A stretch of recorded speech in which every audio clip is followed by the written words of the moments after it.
예, 반갑습니다. 예, 저희 이제 그 연관 검색어 첫 시간이죠. 예, 저희가 이제 뭐 재미삼아 이제 시작해본 연관 검색어. 자, 매월 이제 어떤 테마를 가지고 이제 뭐 시작을 하는데요. 올해 이번 달 테마는 이제 뭐 시작입니다. 그 시작에 맞춰서 이제 그 준비를 좀 해봤고요. 저는 이제 쌤입니다. 각자 오늘 첫 시간이니까 예, 자기소개 간략하게 하고 뭐 시작을 하면 좋을 것 같아요. 예, 우리 옆에 있는 이제 제이님부터. 안녕하세요, 제이고요. 제이 할 때 어이 아니라 아이 제이고요. 잘 부탁드립니다. 예, 반갑습니다.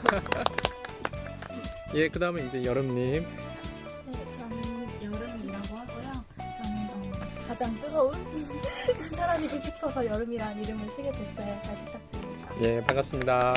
예, 예, 저는 이제 쌤이고요. 예, 뭐 여성 두 분과 사실은 이제 오늘 이제 저희 멤버가 몇 명 더 있는데 오늘은 이제 그 세 분과 같이 저 포함해서 이제 세 명과 같이 하게 됐습니다. 자, 저희가 이제 그 3월에 시작한 이제 키워드는 이제 시작, 뭐 아니면 뭐 출발 이런 키워드로 좀 선정해 봤고요.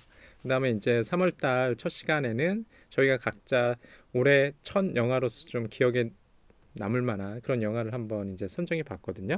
자, 그래서 오늘 이제 첫 번째 영화는 지금 어떤 분이 준비해 주셨나요? 네, 저 여름이 준비한 영화는 저의 올해 첫 영화인 나 다니엘 브레이크 켈로치 감독의 작품입니다. 이 작품을 선정하게 된 건 우선 제가 2017년에 들어서 처음으로 본 영화이기도 했고요. 켈로치 감독이 은퇴작, 지금 마지막 작품을 제가 처음으로 올 영화 처음으로 시작했다는 점에서 이것에 대해서 얘기해 보는 것도 재미있을 것 같아서 그런 영화를 선정하게 되었습니다. 예, 저는 처음에 나 다니엘 블레이크를 나 이렇게 심표하고 다니엘 심표하고 블레이크라고 해서 세 명의 주인공인 줄 알았어요. 그랬더니 알고 보니까 아니더군요. 나 바로 이제 다니엘 블레이크라는 예, 뭐 그런 이제 제목이었던 것 같아요.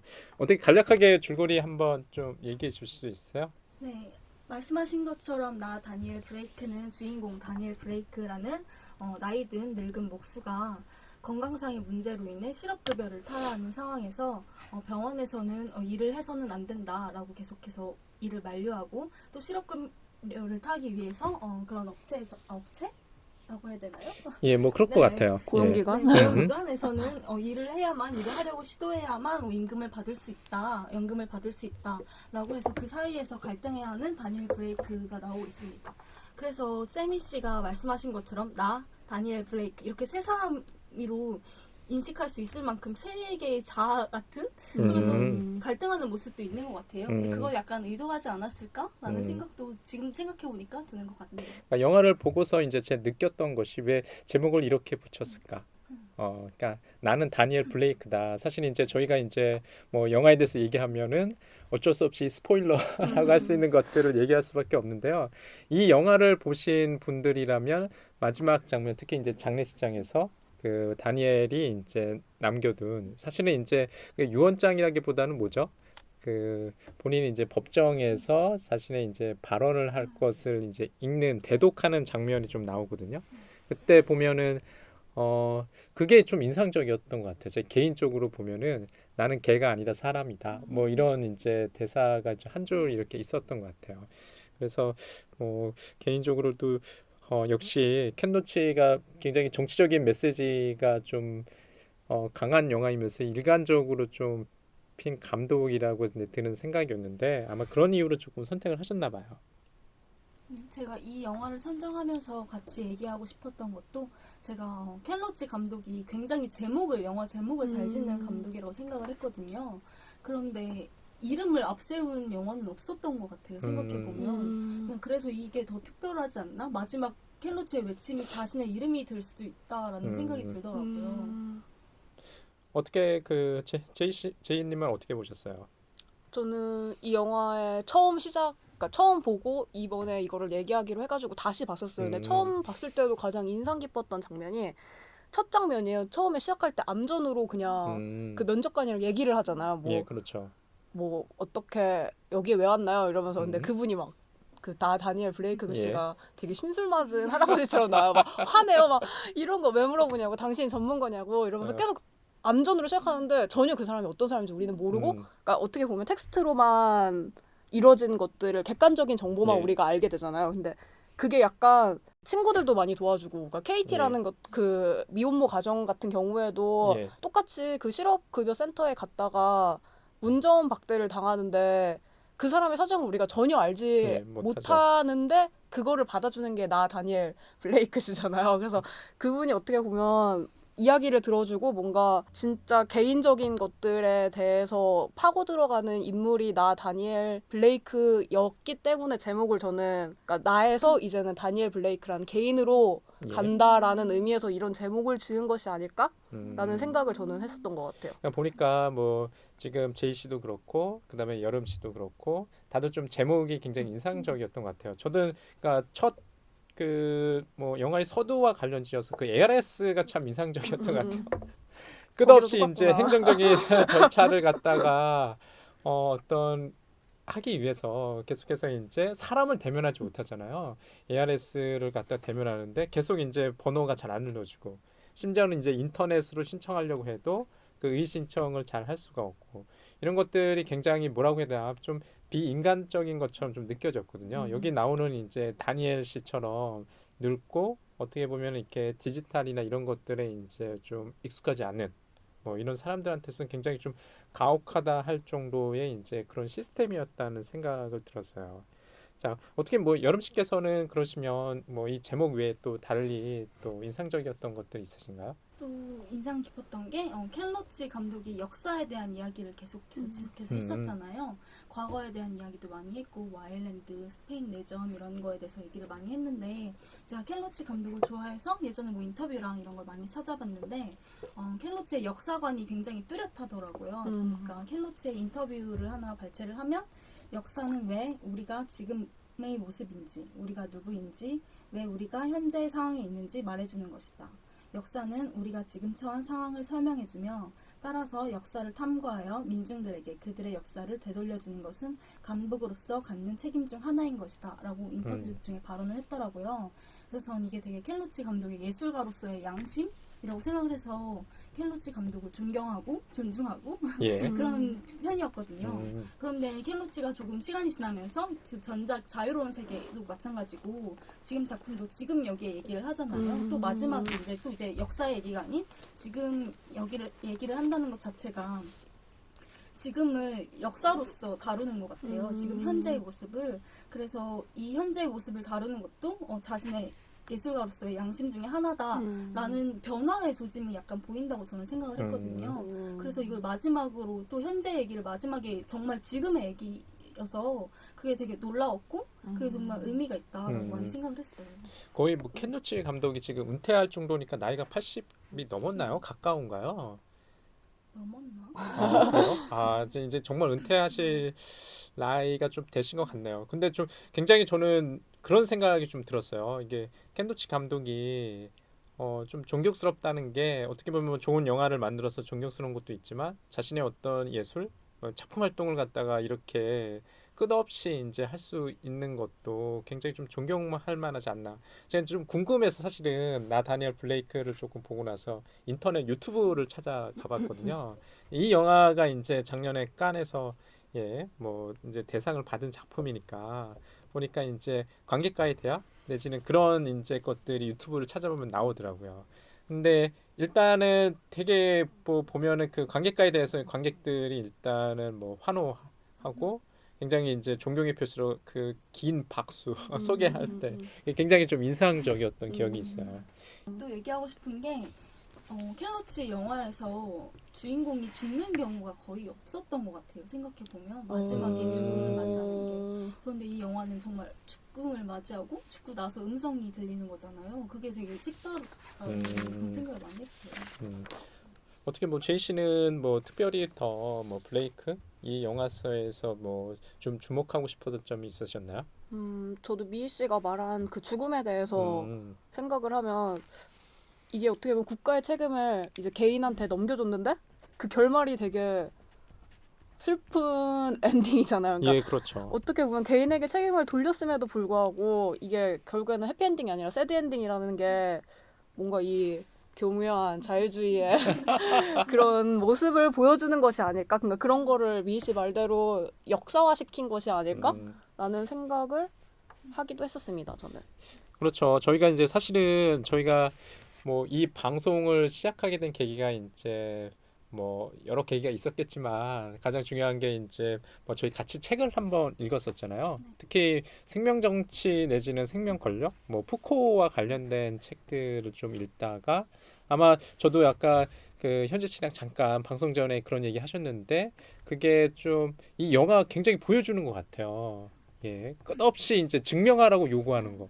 그렇죠. 다니엘이도록 당신이 노동을 할 수 없을 만한 어떤 객관적인 조건. 가령 예를 들어서 구직을 열심히 했나. 그 사람 나름대로 이제 이력서 듣는 수업도 듣고 그다음에 이력서를 갖다가 진짜 뭐라고 할까요? 그냥 그 펜으로 이제 그 글적여서 여러 돌아다니잖아요. 실제로 이제 영화에서 이제 많이 그걸 보여주죠. 하지만 그걸 갖다가 들고 와서 내가 열심히 그 구직 활동을 했다는 것에 대해서 전혀 이제 받아들이지 않고 그게 어떻게 보면은 그 상대방 입장에서 보면은 좀 합리적이긴 하죠. 단순히 이제 히가리어스는 이제 이력서 하나 가지고 그거 가지고 이제 뭐 구직 활동을 했다 안 했다 이렇게 만약에 물어본다면 안 했다고 했을 것 같긴 한데 그게 좀 전체를 갖다가 이제 영화를 보고 있는 입장에서는 좀 굉장히 좀 가혹하다는 생각이 들 정도인 것 같아요. 어떤 그 생명에 대해서 그런 생각이 들었던 것 같아요. 저는 보면서 되게 놀랐던 것 중에 하나가 그 사람이 컴퓨터를 되게 예. 못하잖아요. 근데 그거를 도와주는 사람들이 생각보다 너무 많은 거예요. 그래서 저는 음. 옛날에 여름 씨가 할머니 할아버지 분들이 그거를 영화를 예매를 못 하셔가지고 도와줬던 그 사건이 딱 에피소드라고요. 나 그게 생각나더라고요. 그래도 아직까지 그 얘기를 들으면서 저는 저 같으면 그냥 안 도와줄 것 같은데 되게 귀찮잖아요. 그리고 할아버지 할머니들이 잘 말귀도 못 알아들을 수 있고 엄마 아빠가 카카오톡 이거 알려달라고 해도 알려주기 귀찮은데 그렇게 알려주는 여름 씨의 모습을 보고 되게 감동받았었거든요. 저는. 근데 여기서 똑같이 그 옆집에 있는 그 흑인 분도 그렇고 그냥 도서관에서 지나가는 사람들도 하나도 안 귀찮아하고 그게 도와주는 게 그리고 이력서도 한 번 받아줬잖아요. 맞아.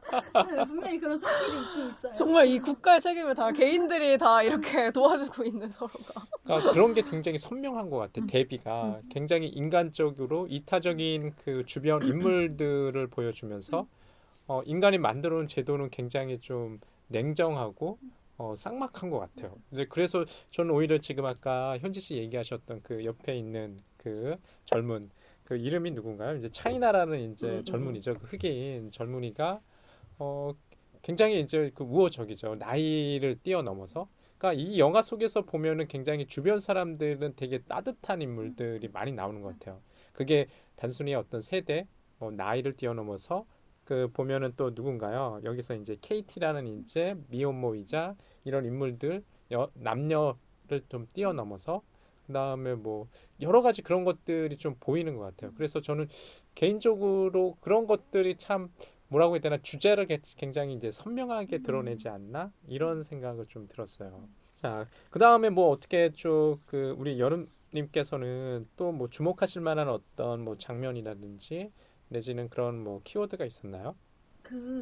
제가 이 영화를 보면서 되게 많이 울었는데 그때 제이 언니랑도 얘기를 많이 했는데 그 KT가 식량을 받기 위해서 찾잖아요. 그래서 통조림 떠먹으시는 정말 많이 울었거든요. 와, 진짜 너무 슬퍼. 제이 씨랑도 얘기를 많이 했는데 우리는 그런 제도도 없는데 우린 저런 제도라도 있어야 돼.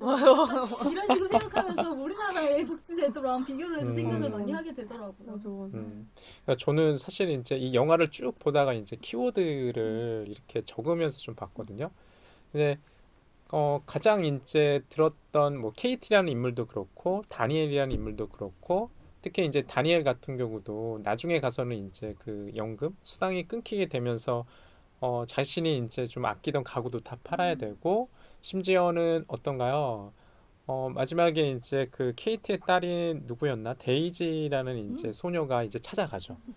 이제 연락이 잘 안 되니까. 그런데 이제 외투를 갖다 이렇게 덮고 그 이제 한번 보여주는 장면들이 있어요. 근데 KT든 다니엘이든 그 모멸감이라는 거, 그렇죠. 특히 이제 지금 아까 얘기하셨던 것처럼 통조림 며칠을 굶었다.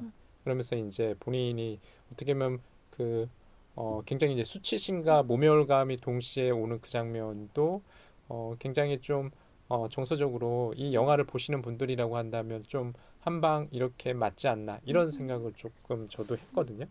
예.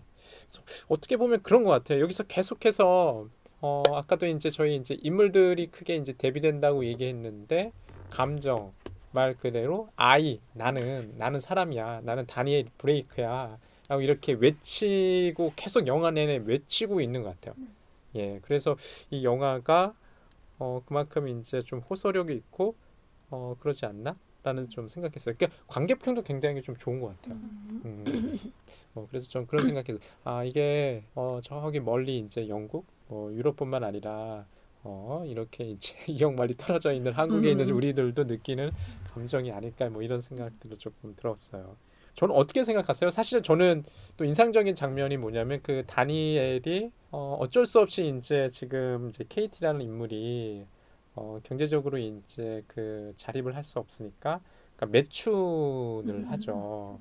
그래서 저는 그게 이제 그 슈퍼마켓에서 훔치다가 이제 들키잖아요. 처음에는 이제 그 보디가든가요? 당신을 도와줄 수 있다고 해서 그게 이제 그 전화번호를 하나 주는데 그게 정말로 큰 어떤 선의라고 처음에는 생각을 했어요. 근데 알고 봤더니 그 선의가 그게 아니라 소위 이제 포주죠. 포주 한 여성을 이제 소개시켜주는. 예, 그런데 이제 어떻게 다니엘이 알고 나서 어떻게 보면 손님으로 가정해서 이제 케이티를 그 찾아가고 오열하는 이제 케이티를 안아주죠. 그것도 저는 굉장히 좀 인상적이었어요. 예, 지금 이제 제이님께서 얘기하신 것처럼 뭐 어떻게 보면은 이제 그 권력이 이제 그 부리는 그 목리에 대해서 이 여성으로서 이제 마지막까지 이제 어떤 다 모든 걸 내려놓는 이 장면에서 다니엘이 이제 안아주는 이 장면 또 저는 좀 인상적이었거든요. 그리고 그 다니엘이 자녀가 없는 예, 거잖아요. 그런데 케이티를 그리고 데이지를 진짜 딸 혹은 뭐 손녀처럼 이렇게 대하는 모습이 나오는데 저는 처음에 약간 다니엘이 케이티를 사랑하는 건 아닐까? 그런 약간 맞아. 그런 생각이 처음에는 들었어요. 저런 그렇죠. 호의가 가능한가? 맞아. 라는 생각이 들어서 음. 특히 그 매춘하는 곳에서 예. 데려올 때까지도 저는 되게 혼동스러웠던 것 같아요. 음. 더군다나 그곳이 매춘이라는 곳이 여성성을 담보로 하는 곳이기 때문에 예. 다니엘 더 그곳에서 데리고 오고 싶었던 것이 아닐까?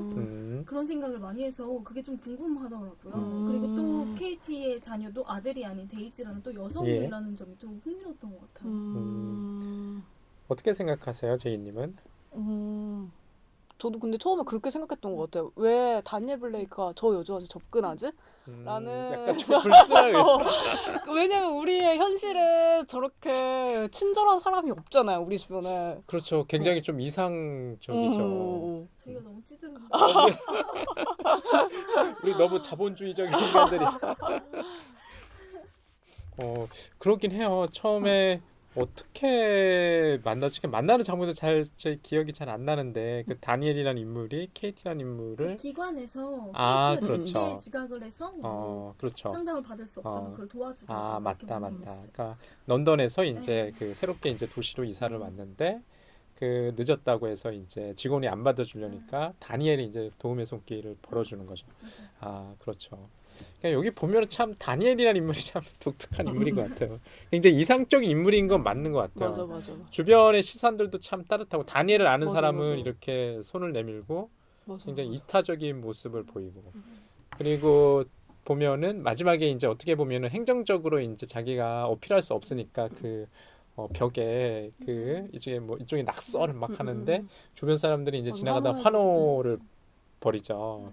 참 그것도 저는 굉장히 좀 인상적이더라고요. 그러니까 어떻게 보면 이 켄 로치 감독이 주는 메시지를 또 보여주는 거 아닌가? 예. 그러니까 개인의 힘이라는 건 굉장히 미약하잖아요.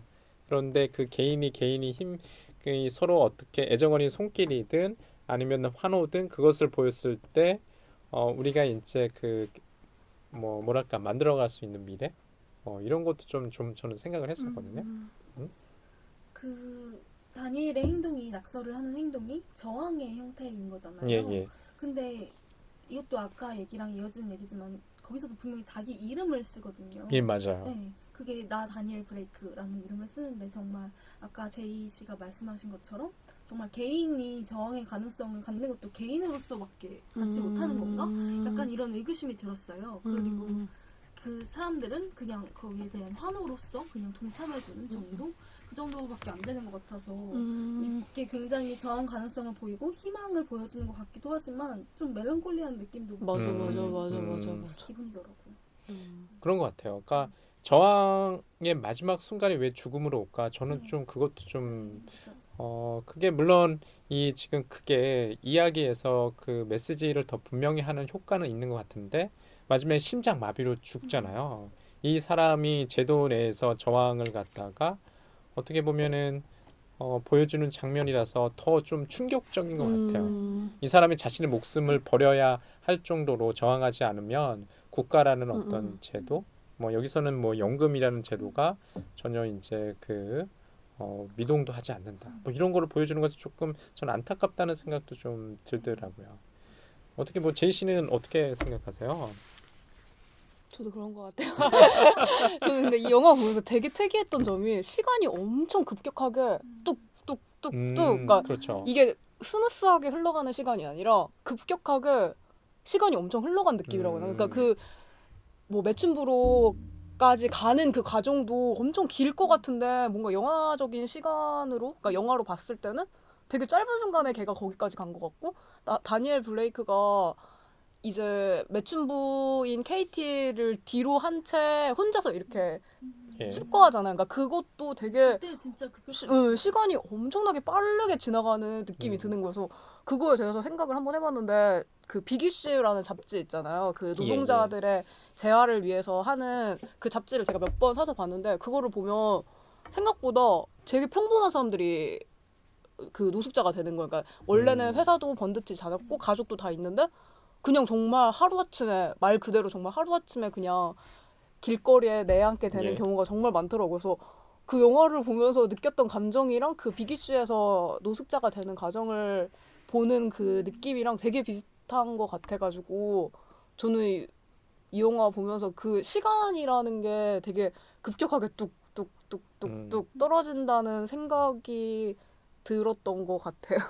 실제로 편집 중에 그 암전이 되면서 이렇게 맞아 그런 게 그쵸? 기법이 많았죠. 예, 그런 것들도 지금 현지 씨가 지금 얘기하시는 그 생각을 좀 뒷받침하는 것 같아요. 그러니까 저는 사실 지금 현지 씨가 얘기하기 제이님이 얘기하시기 전까지 사실 이제 생각을 못 했었거든요. 이 시간이 흐름이라는 게 이게 과연 뭐 한두 달 사이에서 벌어진 일인지 굉장히 이제 긴 수개월 동안 이제 벌어진 일인지 좀 생각을 못 했었거든요. 그러니까 듣고 보니까 어떤 이 편집 과정 중에 그런 것도 좀 감독이 의도하지 않았나 이런 생각도 조금 드네요.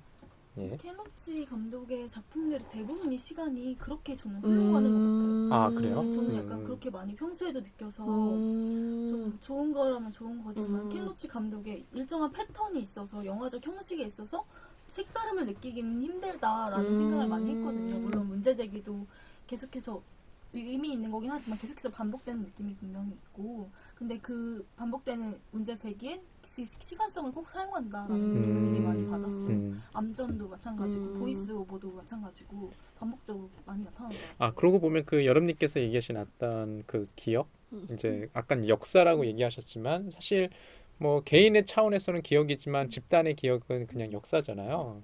그런 면에서 이제 그 켄 로치 감독이 자주 쓰는 그런 테크닉, 기법들이 분명히 자신의 어떤 메시지를 전달하는 데서 굉장히 유용한 역할을 좀 담당하는 것 같다는 생각이 좀 드네요. 자, 그러면 뭐 우리 지금 이제 나 다니엘 블레이크를 한 요 정도 조금 얘기해 보면서 좀 마무리해야 될 것 같긴 한데요.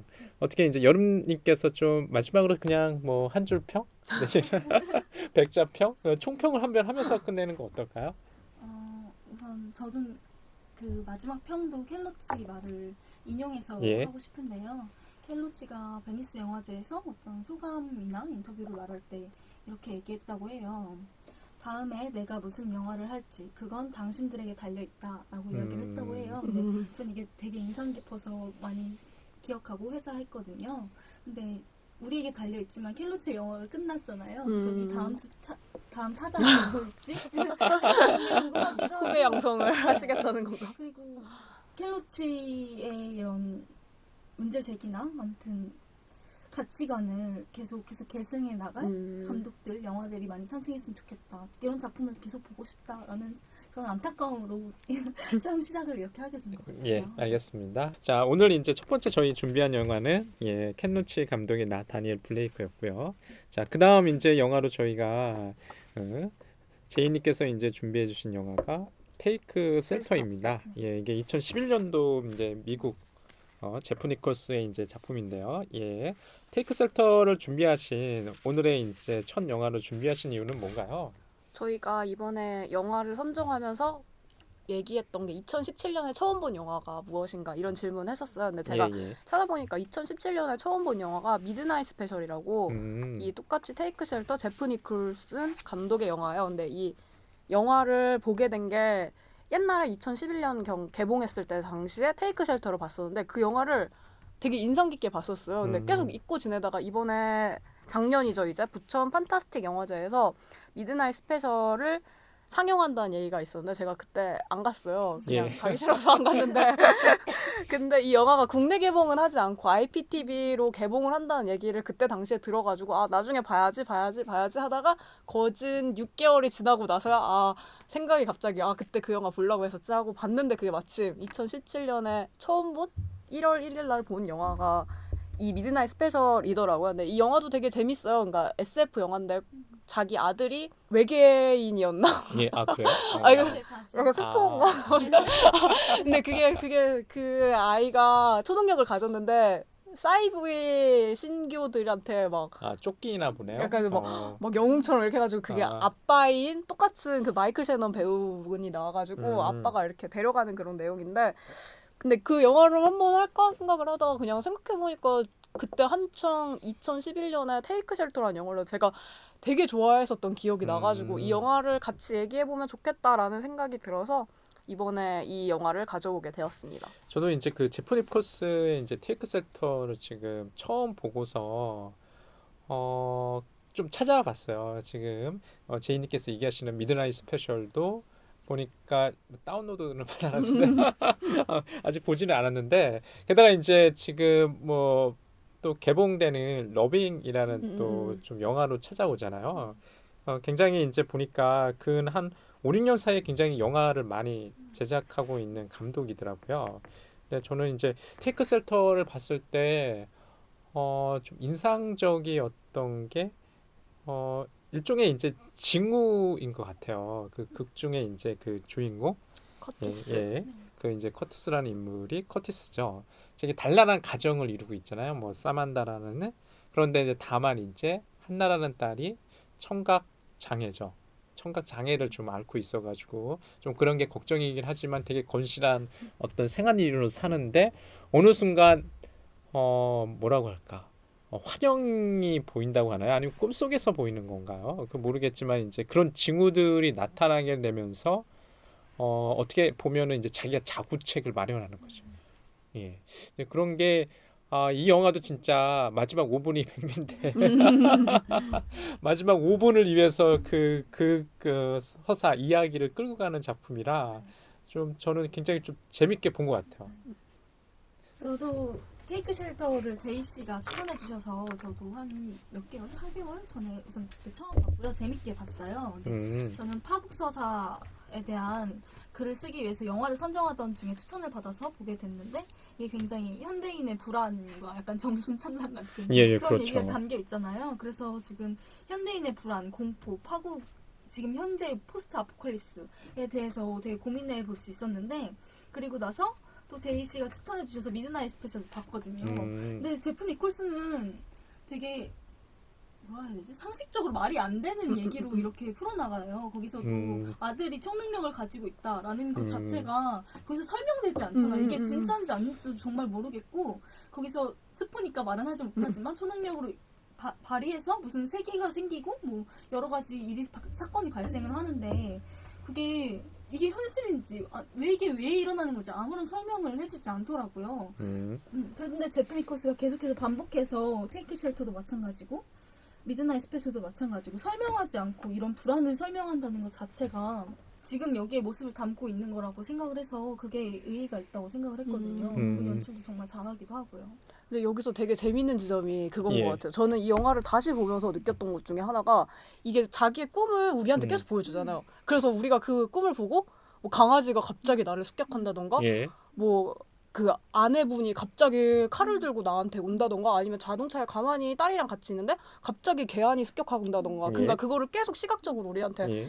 계속 보여주는데 그래서 그 공포를 우리가 계속 공유를 하고 있어요. 근데 어느 순간부터 이 자기가 꿈을 보여주는 게 아니라 자기 아내한테 말을 해줘요. 그러니까 맞아요. 그 자기의 동료 듀어트가 나한테 어떻게 했다 이렇게 말하는데 그때 그 사람이 그렇게 얘기해요. 이거는 꿈이 아니라 느낌이라고 필링이라고 이렇게 말을 하는데 근데 이게 말을 하니까 우리는 그게 납득이 안 가는 거야. 왜 얘가 이렇게까지 공포를 드러내는 거야? 그렇죠. 라는 생각을 계속 그때 와중에 딱 이렇게 하게 되는데 그때부터 이 영화의 전체적인 갈등이 시작이 돼요. 그러니까 이 사람이 정상적인 사람이 아닌 걸로 보이는 거예요. 그때를 지점으로 시작해서 뭐 아내가 그때부터 뭐 이 사람이 그런 악몽을 꾼다는 사실을 안다던가 그리고 뭐 듀어트의 아내이자 뭐 아내, 그러니까 커티스의 아내 친구인 그 여자가 되게 막 동정 어린 눈빛으로 막 자기 남편 그래가지고 너무 안 됐다 이런 식으로 말하면서 그 갈등이 갑자기 그때부터 표면화가 되는 거예요. 근데 그 꿈을 우리는 알지 못하는데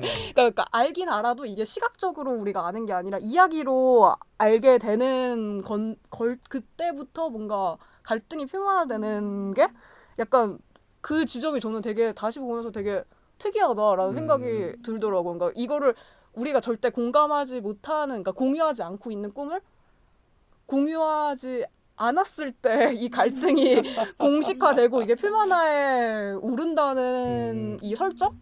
약간 이게 저는 되게 다시 보면서 되게 특이하다라는 생각을 했었던 것 같아요. 저는 편집상에서도 좀 특징이 있는 것 같아요. 처음에는 그게 꿈이라는 게 굉장히 분명하잖아요. 꿈의 전후가 분명해요. 뭐 식은땀을 흘린다든지 아니면은 꿈에서 깨서 이제 심지어는 그 침대 시트에 오줌을 쌀 정도로 그렇게 이제 과도한 어떤 그 것들을 보여주는데 뒤로 갈수록 그게 꿈인지 아닌지가 좀 불분명해지는 것 같아요, 실제로. 그래서 맞아요. 이제 계속 지금 제이 씨께서 얘기하시는 것처럼 이제 긴장감이 계속 고조가 되는데 이게 이제 꿈에서 이제 어떻게 보면은 꿈과 현실의 경계를 이제 좀 문지방을 넘나든다는 생각을 하면서 이제 편집 기술도 그렇게 이제 좀 강조하는 것 같고요. 거기다가 이제 플러스로 해서 아까 저는 이제 일종의 징후라고 얘기했는데 계속 이제 보면은 커티스가 자기를 의심하죠.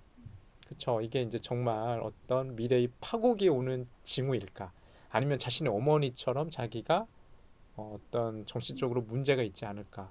그 갈등이 보여지는데 저는 그것도 굉장히 좋았던 것 같아요. 그 심지어는 도서관에 책 빌려오잖아요. 자기 이제 이 조현병, 그러니까 요즘에는 이제 그 정신분열증이라고 안 하고 조현병이라고 하는데 이 조현병 환자인지를 갖다가 체크하면서 의사 이제 주치의를 찾아가가지고 자기는 이제 흔히 이제 정신병에 걸리는 확률이 몇 프로다. 처음에는 이제 부인하려고 하다가.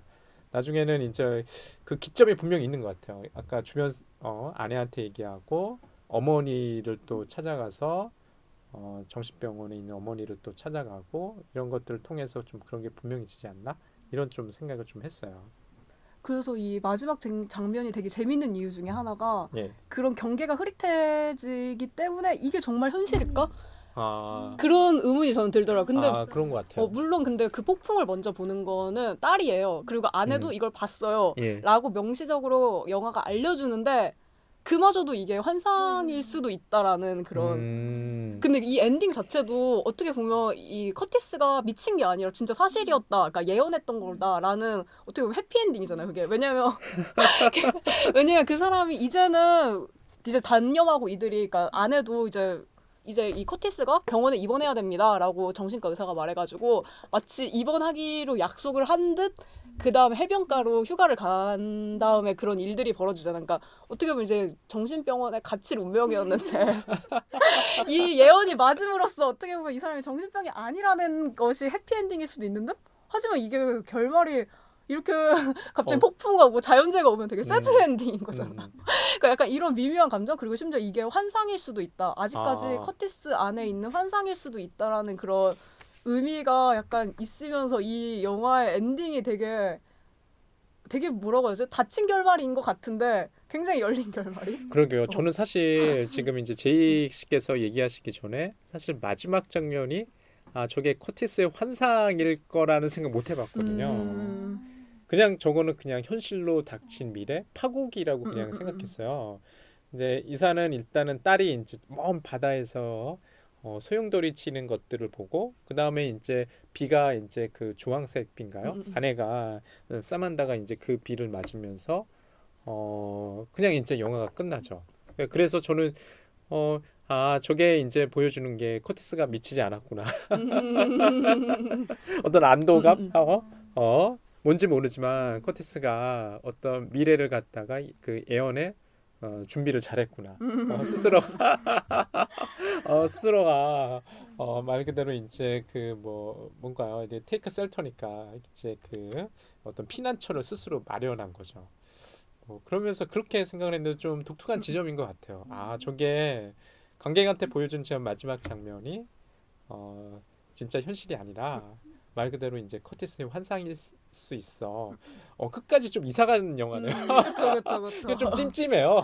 근데 계속 이런 식으로 이 영화가 되게 내포하는, 그러니까 뭐라고 해야지, 상상하게 하는 거 포인트들이 있는데 저는 이 영화를 2011년에 봤을 때 이 영화를 되게 좋아했던 이유 중에 하나가 이게 해변가를 계속 가고 싶어 하잖아요. 뭐 해변 휴가를 맨날 가고 뭐 그 아내분은 주말마다 소일거리로 그 바느질 해가지고 파는 돈으로 아예 비치를 가겠다고 봉지에 모으잖아요. 그러니까 해변가에 대한 갈망이라고 해야 되나? 약간 이런 게 있는데 그 주차장이 나오는 장면이 있어요. 그러니까 자기 직장 동료한테 부탁을 해가지고 회사 장비를 쉘터를 만드는데 쓰려고 부탁을 해요. 그래서 그때 주차장이 이렇게 열리는데 이게 개폐식인데 위아래로 열리는 거예요. 그래서 이렇게 문이 스스르륵 이렇게 올라가는데 그게 저는 그걸 보면서 여기 바다 이제 얘네 바다 온 거 아니야? 이렇게 착각을 했었던 거예요. 제가 그 영화를 보면서. 근데 이건 저만 그럴 수도 있어요. 근데 되게 저는 이런 영화, 그러니까 이 영화의 약간 매력이라고 생각했던 지점이었거든요. 왜냐하면 이게 계속 아까 말했던 것처럼 보여주지 않았을 때 우리가 이렇게 혼자서 별로 그 공감이 안 가 이렇게 말하는데 이렇게 보여줬을 때 나 혼자서 그냥 해변가라고 착각하게 만드는, 그러니까 뭔가 이런 영감을 그러니까 스스로 상상하게 만드는 관객한테 약간 이렇게 내던져주는 느낌이 들어가지고, 그리고 그런 지점이 저는 되게 저만 그렇게 느꼈나 싶은 지점이긴 한데 약간 그런 게 되게 이 영화가 그때 당시 좋았던 포인트였거든요. 되게 특이하다라는 생각이 들었어가지고 되게 좋았었어요. 그렇군요. 저도 되게 공감하는 반대. 저는 그 딸 이름이 한나예요. 한나. 한나인가요? 그 한나가 청각장애잖아요. 시각으로만 보고.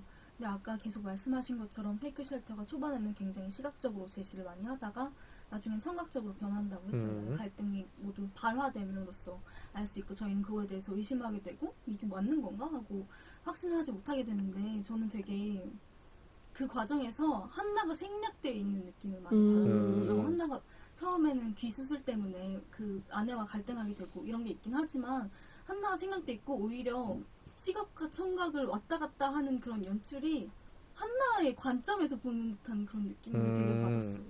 그래서 그렇게 커티스가 발화하는 게 현실이고 만약에 시각적으로 나온 게 다 꿈이고 환상이었다면 한나가 듣지 못하는 게 오히려 현실이고 볼 수만 있는 거잖아요. 보는 게 현실인 거잖아요. 그게 약간 전복된 형태로 연출을 하는 거예요. 그래서 저는 이 한나가 이 영화의 되게 핵심 포인트? 연출의 포인트로서 작용하고 있지 않나? 라는 생각을 많이 했어요. 왜 하필 청각장애니까? 라는 생각을 하면서 그 연출 기법에 대해 생각해 보다 보니까 한나가 굉장히 중요한 역할을 하고 있다라는 생각이 들더라고요. 그리고 그 공포, 그러니까 커티스가 느끼는 꿈에서도 계속 딸을 지켜줘야 된다는 그런 압박이 있잖아요. 근데 아내는 약간 그런 존재로 나타나지 않아요. 오히려 위협하는 존재로 나타나지. 그래서 그런 것도 저도 되게 여른 씨 말에 동의를 하는 게 그런 지점에서 저도 일부러 얘를 청각장애를 가지고 있는 딸로 설정을 한 것이 아닐까라는 생각을 많이 했었던 것 같아요. 좀 비슷한 얘기긴 한데요. 저는 여기서 보면은 제목도 그렇고 어떤 피난처를 마련한다는 그런 설정도 그렇고 여기 보면 이제 그 딸의 어떤 청각장애를 고치기 위해서 굉장히 보험이 필요하잖아요. 그런데 아마 미국이라는 이제 사회는 어떻게 보면은 회사에 다닐 때는 이제 회사에서 이제 그 기업에서 보험을 들어서 그걸로 처리가 되는데 만약에 이제 그 일을 잃었을 경우에 그 모든 것을 자기 혼자 이제 담당해야 되는 거죠. 그래서 사실은 이 영화를 보면서 제가 가장 먼저 들었던 생각은 자기 구제라는 생각을 했어요. 맞아요.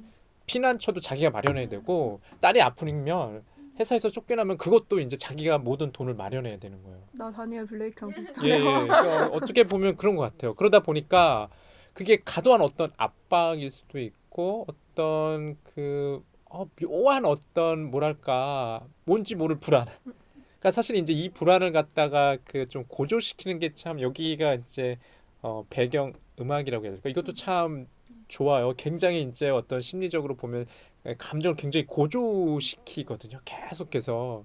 그러니까 저는 이제 테이크 셀터를 보면서 이제 그 자기 구제와 관련된 이런 두 가지 키워드, 그 다음에 이제 음악이 굉장히 좀 저는 인상적으로 좀 남더라고요.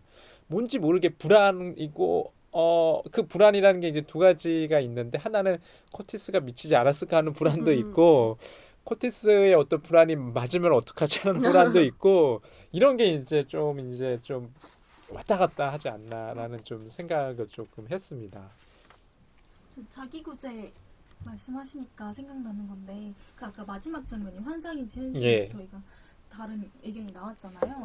근데 그 장면을 보면서 찜찜한 이유도 현실이어도 환상이어도 결국에 그 코티스가 테이크 쉘터를 지은 건 코티스 뿐이잖아요. 그럼 예. 그 가족만 살아남는 건가? 약간 그런 생각이 들어서 그게 자기 구제잖아요. 예. 그래서 그게 해피엔딩이라고 할 수도 없고 음. 새드엔딩이라도 할 수 없는 그런 거에 자기 구제라는 키워드가 위치하고 있는 것 같아요. 걔 혼자만 살아남는 게 과연 행복한 걸까? 그런 생각이 많이 들더라고요. 그렇죠. 네. 그러니까 사실 우리가 저번에도 이제 잠깐 뭐 그런 얘기 했었잖아요. 파국이라는 게 마지막인데 사실은 이제 또 그 마지막이 아니라 또 다른 이제 시작이 될 수 있는데 과연 그게 꿈이 아니라 진짜 현실이었다 하더라도 그 다음은 어땠을까? 그냥 조금 더 오래 살 뿐. 그 파국은 별반 달라지지 않지 않았을까라는 뭐 그런 생각도 조금 들긴 하더라고요. 예, 어떻게 뭐 제이 씨께서는 또 뭐 어떻게 또 주목하신 뭐 장면이라든지 뭐 영화 내지는 뭐 또 그런 것도 있을까요? 없고요. 그러면 예, 좀 마지막으로 좀 총평 그 하면서 저희 뭐 테이크 셀터 좀 마무리하고 좀 다음 영화로 한번 넘어가 볼게요. 저는 이 영화를 한 줄로 평을 하자면 예. 함께 보았으니까 믿을 수밖에 없지 않나요? 라고 변명할 수 있는 어떤 그런 그 주변 커티스의 주변 인물들을 그 꿈을 보지 않았기 때문에 예. 공감하지 못했지만 우리는 봤으니까 음. 이 커티스에 대해서 동의할 수밖에 없다라고 항변하는 의미에서 한 줄 예. 평을 하자면 함께 보았으니까 믿을 수밖에 없죠. 음. 라고 마무리를 지으면서 네, 이 영화에 대해서 평을 하도록 하겠습니다. 네. 믿는 자는 행복하다.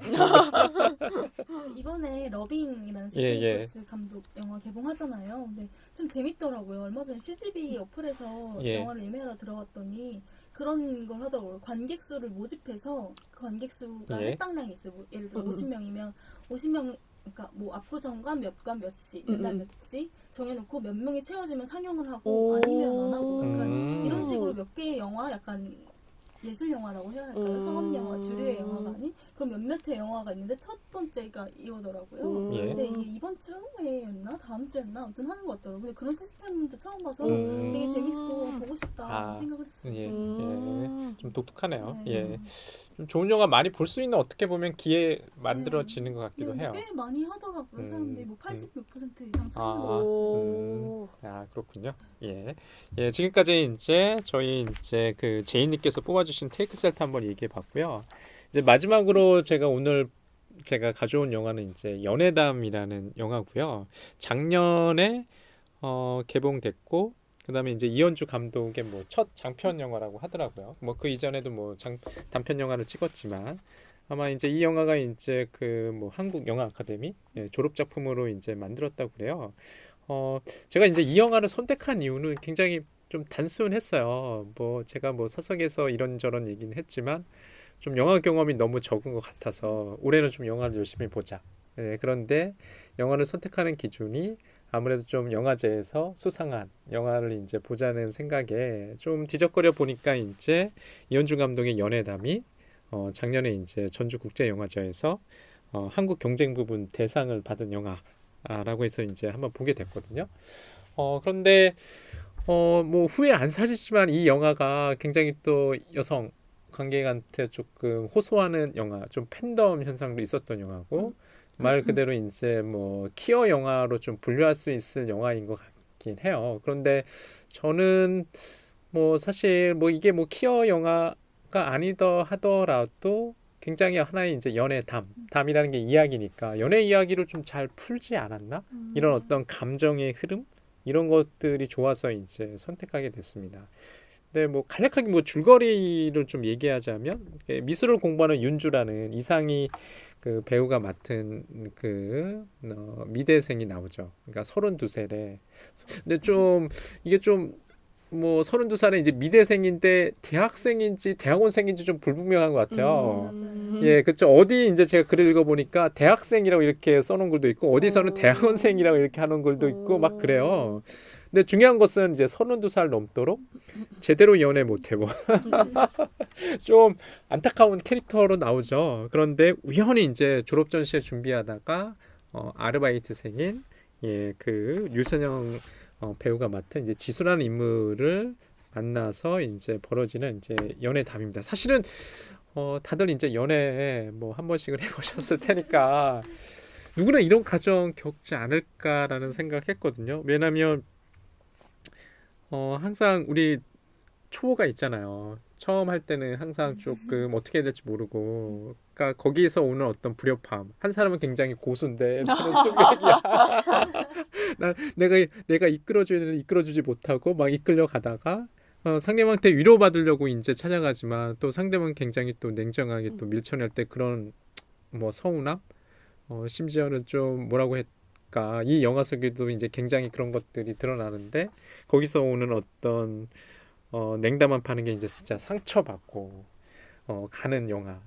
사실은 이제 이 연애담이라는 게 참 줄거리를 보면은 누구나 연애를 시작하고 끝날 때 지금 지나치는 과정을 뭐 그걸 이제 담은 영화여서 저는 좀 선택을 한번 해봤어요.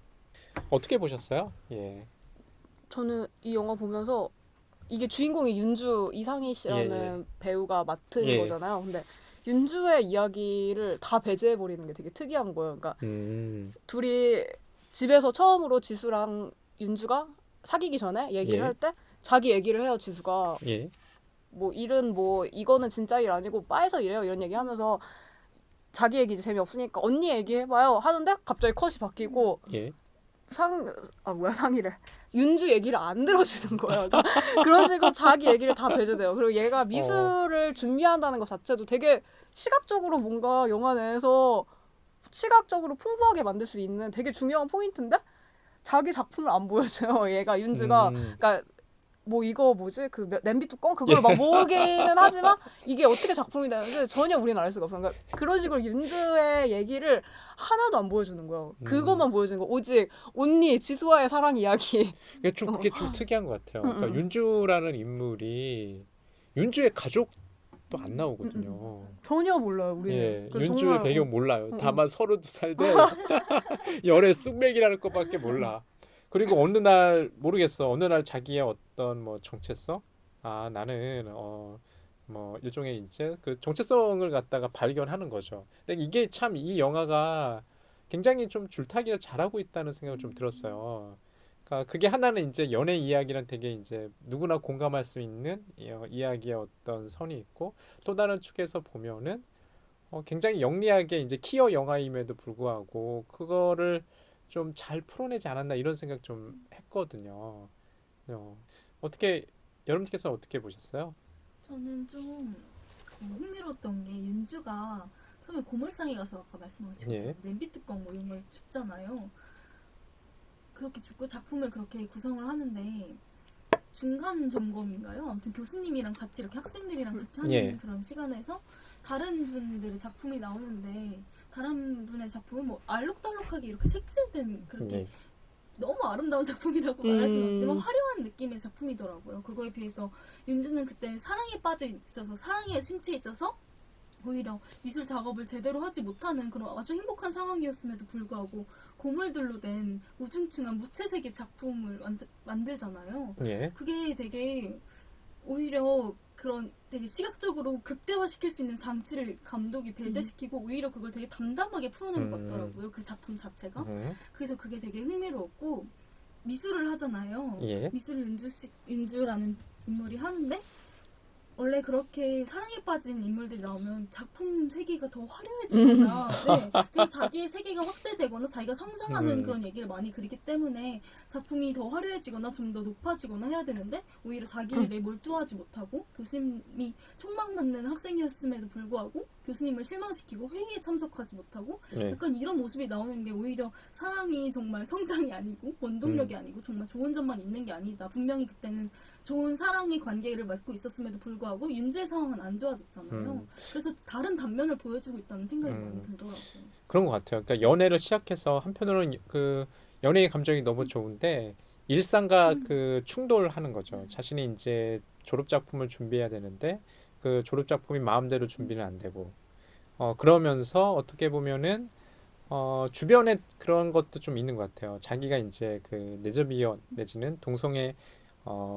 연인이 생겼다는 것을 고백하는데 심지어는 이제 룸을 쉐어하는 친구 굉장히 냉담하게 바라보죠. 너 어떻게 그럴 수 있니? 라는 약간 좀 혐오의 감정을 버리는 것 같고 그 또 남자 절친 한 명 나오죠.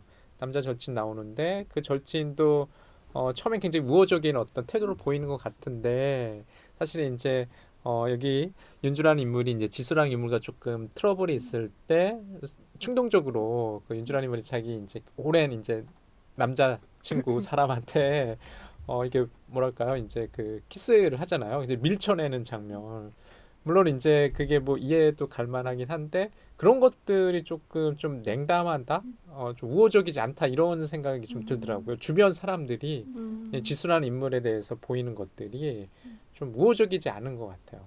근데 이게 되게 명확하게 드러나는 예. 장면이 하나 있는데 그 윤주랑 지수랑 처음으로 간 술집이 혹시 기억나세요? 거기서 막 윤주가 그래서 지수한테 너 이런데 어떻게 알았어? 이러면서 얘기를 하는 그 장소가 있어요. 근데 거기서 둘이서 이제 사귀기로 하고 나서 처음으로 술을 먹는 것 같아요. 제가 보기에는. 그래서 마주 앉아서 이렇게 먹다가 그 지수가 윤주한테 내 옆으로 와 이렇게 말을 해요. 근데 그때 정말 형태를 알아볼 수 없을 정도로 그 예. 둘이 이렇게 보여주는데 이게 어두컴컴하고 이게 뭔지 절대 모르겠는 거예요. 근데 그 술집이 나중에 지수랑 사이가 안 좋아지고 나서 또 가요. 근데 그때는 완전히 그냥 진짜 객관적으로 그냥 앞에서 똑같이 거기서도 지수가 윤주한테 내 마주편에 앉지 말고 내 옆에 앉아 해가지고 또 윤주가 지수 옆으로 앉아요. 근데 네. 그때는 이번에는 굉장히 정확하게 되게 객관적으로 이들이 이동하는 모습, 여기 같이 나란히 앉아 있는 모습 이런 식으로 딱 보여주더라고요. 그러니까 이게 윤주가 이제 그렇게 아무것도 모르고 연애에만 빠져 있었던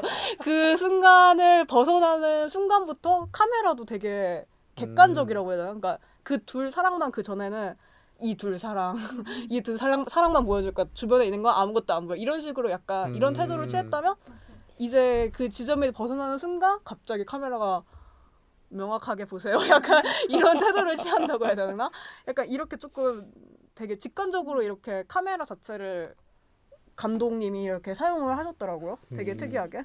좀 독특한 것 같아요. 지금 듣고 보니까 다들 그러잖아요. 그 연애 뭐 여기 다들 뭐 연애 하시니까 두 분은 이게 보면은 그 초반에 그런 달달한 분위기에서는 세상이 참 아름답게 보이고 그러다가 그게 이제 어떤 현실이란 문제로 넘어오면서 특히 이제 사실 뭐 주변의 시선이라는 게 특히 이제 여기서 보면은 뭐 지수라는 인물도 어떻게 보면은 뭐 어머님은 좀 돌아가시고 아버지와 이제 잠시 이제 떨어져 살다가 본가인 인천으로 이제 돌아가잖아요.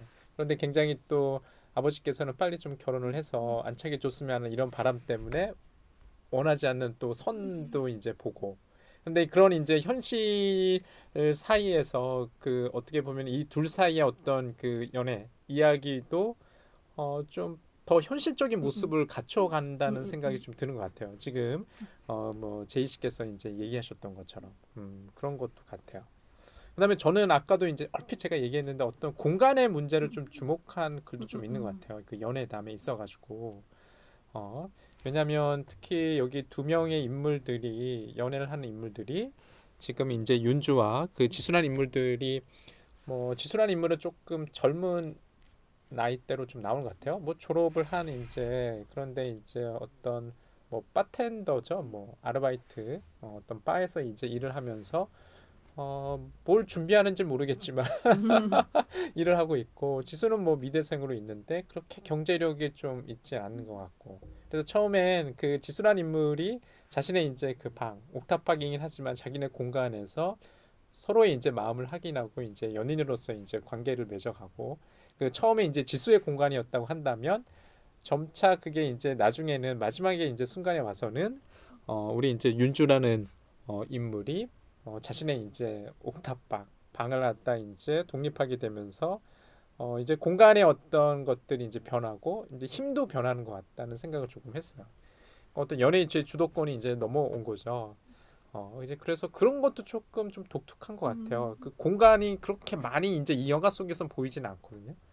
이게 어떤 촬영이 있어가지고 굉장히 이제 그런 것도 좀 있더라고요. 윤주가 가지고 있는 공간이라는 것이 그냥 자기 이제 방 한 칸 아니면 이제 그 작업실에서의 그 이제 간이 침대 정도만 그 정도의 공간만 이제 왔다 갔다 하면서 좀 그것도 이제 굉장히 이 인물이 처한 상황을 좀 잘 보여주는데 좀 일조하지 않나라는 좀 생각도 저는 좀 들었어요. 저는 공간 얘기하니까 생각나는 건데 전 좀 제일 인상 깊은 장면이 모텔에서의 장면이거든요. 네, 모텔에서의 장면이 윤주가 막차가 안 끊긴 줄 알았는데 막차가 끊겼고 그래서 지수한테 보고 싶어서 다시 찾았는데 냉담한 반응이었고 그래서 모텔에서 어쩔 수 없이 자야 돼서 가게 되는 거잖아요.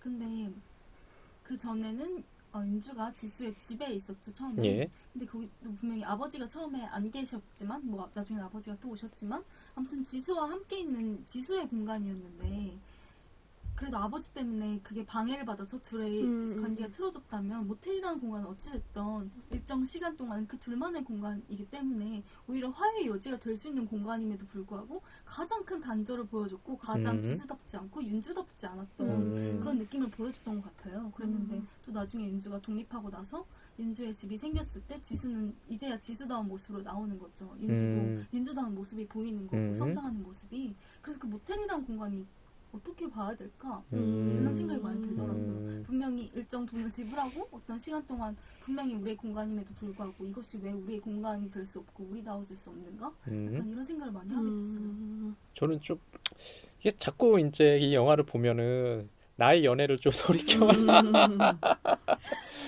저런 찌질한 모습 약간 좀 찌질해 보이잖아요. 윤주라는 인물이 좀 매달리는 듯한 것이 있죠.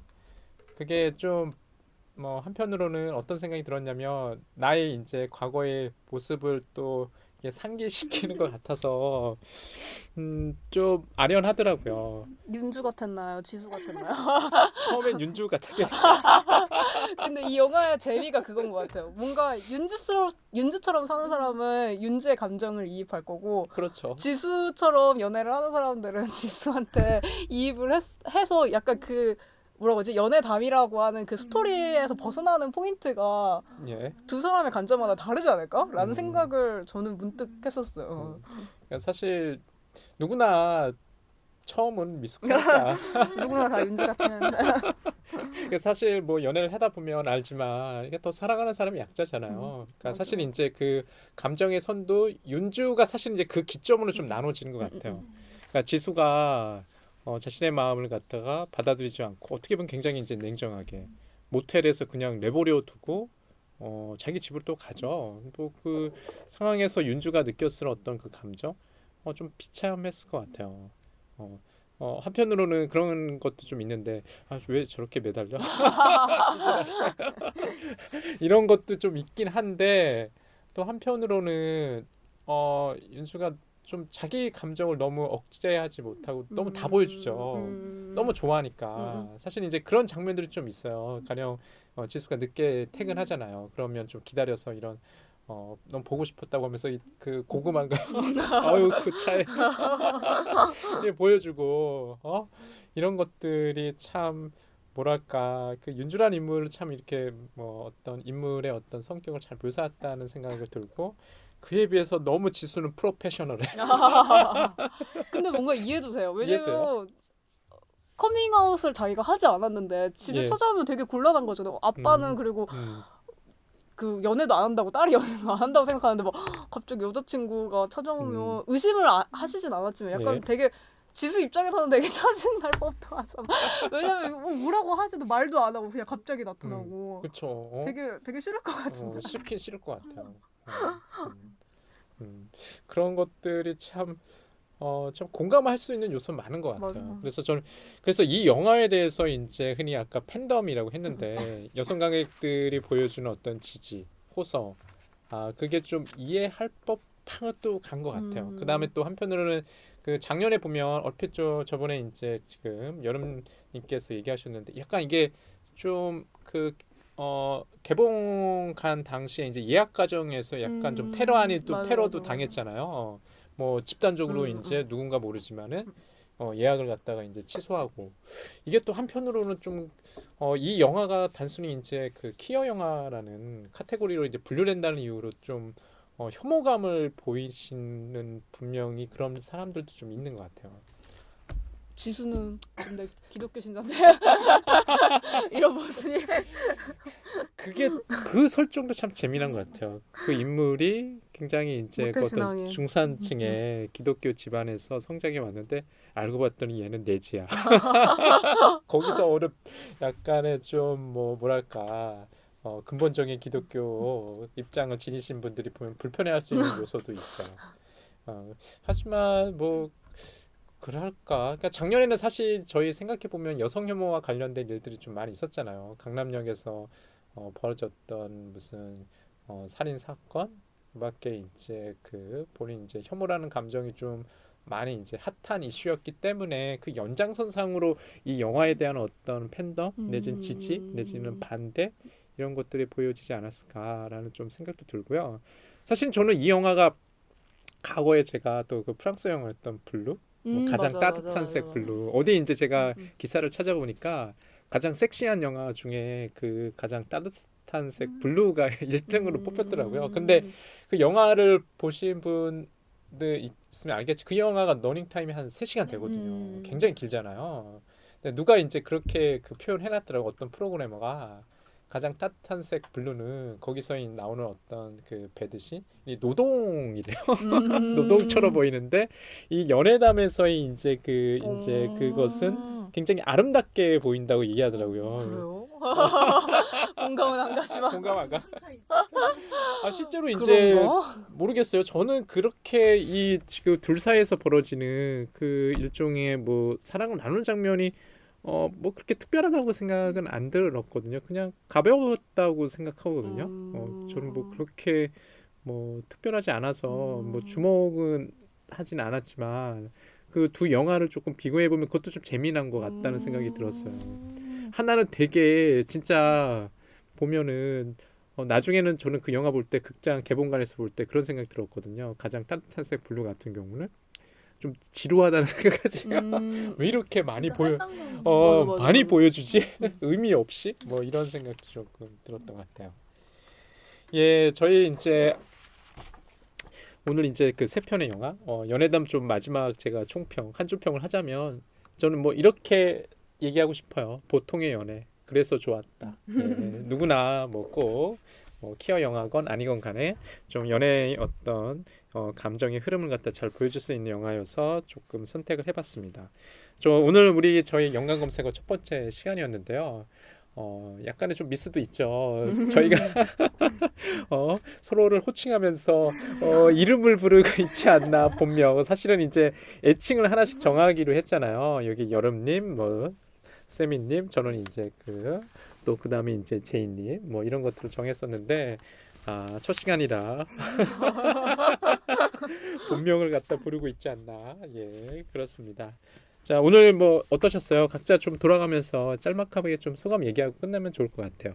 예, 여름님부터 한번 얘기할까요? 네, 저는 우선 1회차 녹음할 때 이렇게 각자 첫 영화를 선정하자라고 아이디어를 내서 각자의 영화의 취향, 관점을 같이 공유했으면 좋겠다 해서 선정하게 됐는데 나름 제 선택이 탁월했다. 나쁘지 않았다라고 총평을 하고 좀 어설프긴 했지만 그래도 즐거운 시간이었던 것 같습니다. 예, 좋습니다. 그다음에 이제 제이님은요?